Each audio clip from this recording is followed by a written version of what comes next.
वो कहीं नहीं हुआ है। आप देखे होंगे कि प्रश्न पत्र किस प्रकार से लीक हुआ। इस सरकार ने दिया क्या? हेमंत जी और हेमंत जी का गृह जिला हो सकता है, लेकिन हेमंत जी ने अपने गृह जिला को कभी झांक कर नहीं देखा है। नमस्कार, अभी आज रामगढ़ में एमएमटी ग्राउंड में है पर सुनीता चौधरी नामांकन के लिए आई हुई थी। रामगढ़ में चुनाव की सरगर्मी तेज हो चुकी है और लोगों में उत्साह है। काफ़ी अच्छा खासा यहाँ पर हुजूम देखा गया। पूरे रामगढ़ से कई लोग यहाँ शामिल हुए हैं। रामगढ़ में चारों तरफ सड़कें जाम दिखाई दी, मतलब भीड़ प्रचंड दिखा।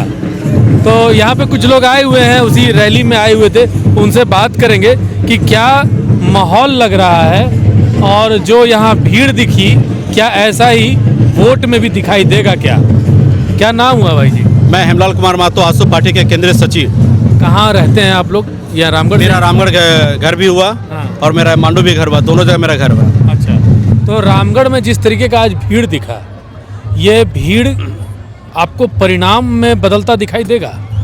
आसू पार्टी का जो भीड़ दिखाई देती है उससे अधिक संख्या में केला छाप को मोहर लगाते हैं लोग।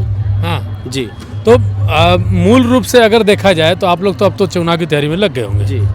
तो जिस तरीके का माहौल है, अभी जेबी केसेस आया, जेबी केसेस बन गया JKLM, फिर अचानक से जयराम का एक हवा चला, तो उस हवा के दौरान लोगों को ये लगने लगा कि अब आजसू का हवा कमज़ोर हो गया है, आजसू की जो वो ताकत थी वो कमज़ोर हो गई है। उसको आप लोग कैसे अब वापस अपनी ओर लाइएगा, खींचिएगा वोटरों को? जिस व्यक्ति का आपने नाम लिया, उस व्यक्ति के बारे में मैं खंडन में करना चाहता हूं। जिस दल का नाम लिया आपने, पहले वो दल JBSS था, उसके बाद उन्होंने JB केसेस किया। उसके बाद उसी दल के नेता ने निकल करके संजय मेहता, जिन्होंने JB केसेस का एक अच्छे नेता के रूप में जाने जाते थे, उनका ओरिजिनल पार्टी JB केसेस है। ठीक है, जिस दल की आपने बात कर रहा वो दल कहीं दिखाई नहीं देगा। जिस तरह लोकसभा में उन्होंने युवाओं को भटकाया, युवतियों को भटकाया है ना, पूरे लोकसभा उन्होंने भटकाने का काम किया, लेकिन उनका परिणाम क्या निकला? उन्होंने हार और तीसरा स्थान में उन्होंने कायम किया। देखिए, ऐसा है कि वोट तो लाया, ये तो मानना पड़ेगा। तो अब क्या वोट नहीं लाएंगे जितना वोट पिछले बार लाए थे? लोकसभा में तो 50,000 के करीब रामगढ़ विधानसभा से लाए थे। तो इस बार क्या लग रहा है? आजसू उन युवाओं को अपनी ओर खींचने के लिए क्या कर रही है जो जा चुके हैं? आजसू पार्टी हमेशा युवाओं का प्रेरणा स्रोत पार्टी रही है। आजसू पार्टी हमेशा झारखंड अलग राज्य करने में अहम भूमिका माननीय सुदेश कुमार महतो और आजसू पार्टी के कई ऐसे आंदोलनकारी नेता जिन्होंने राज्य को अलग करने में NDA के साथ खड़ा होकर के राज्य को अलग किया।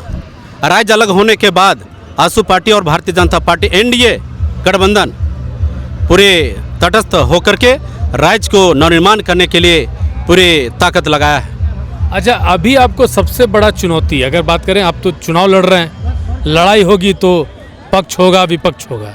आपको आपके सामने में दो पार्टियां हैं, एक JKLM है और दूसरा कांग्रेस है, कांग्रेस इंडी गठबंधन जिसको बोलते हैं। तो इन दोनों में सबसे बड़ी चुनौती इन दोनों में कौन लग रहा है आपको? इसे रामगढ़ विधानसभा में जो जिस जिले में जिस जगह पे हम लोग खड़े हैं, इस जिले के तमाम जनता, एक आधार कार्ड होता है, आधार कार्ड को निकाल करके देख ले सकते हैं कि आपका पहले आधार कार्ड किस जगह पे नाम था। हजारीबाग के नाम से जाना जाता था, लेकिन आज यहाँ की जनता रामगढ़ उनका आधार कार्ड में लिखा हुआ है। उसी प्रकार मैं कहना चाहता हूँ कि इस जिले को अलग करने में आजसू पार्टी का अहम भूमिका माननीय गिरिडीह के लोकप्रिय सांसद आदरणीय श्री चंद्रप्रसाद चौधरी जी का और पार्टी के कार्यकर्ता का एक दिन मेहनत करके एक कसम खाए थे कि अगर हमारी सत्ता यहाँ पर आई तो मैं जिला को अलग करके हजारीबाग से मैं रहूँगा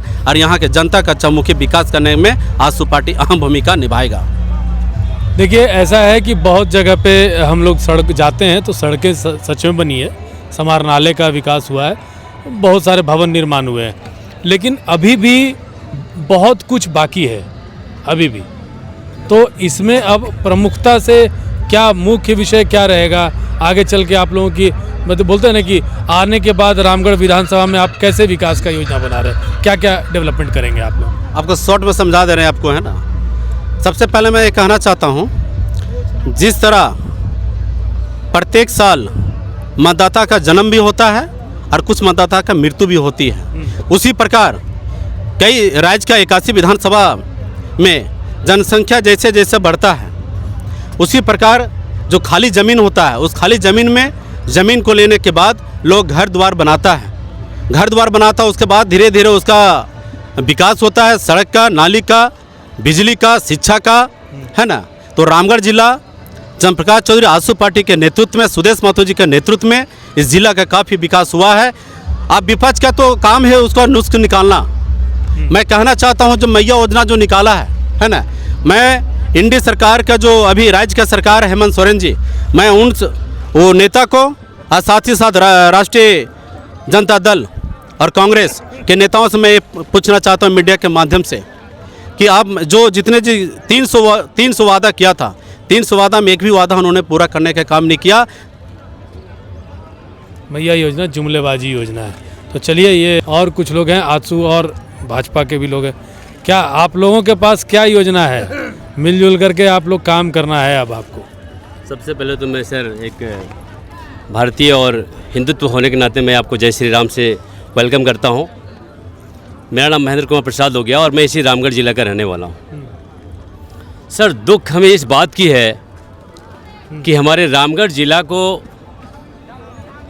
अलग होने से पहले जो यहाँ का लोगों का जो दुर्दशा था, जिस तरह से एक प्यासे व्यक्ति को रेगिस्तान में भटकने से और पानी का व्याकुलता जितना होता है और मछली को बिना पानी का जितना तड़प होता है, ठीक उसी प्रकार हमारे रामगढ़ जिला के जनता के साथ में उसी मछली की तरह तड़प था कि मेरा जो डिस्टेंस है घर से हजारीबाग की, केस को छोटा सा केस करने के लिए, छोटा सा 107 यदि होता था तो उसको रामगढ़ से जिला जाना पड़ता था। ये बड़ी तकलीफ की बात होता था।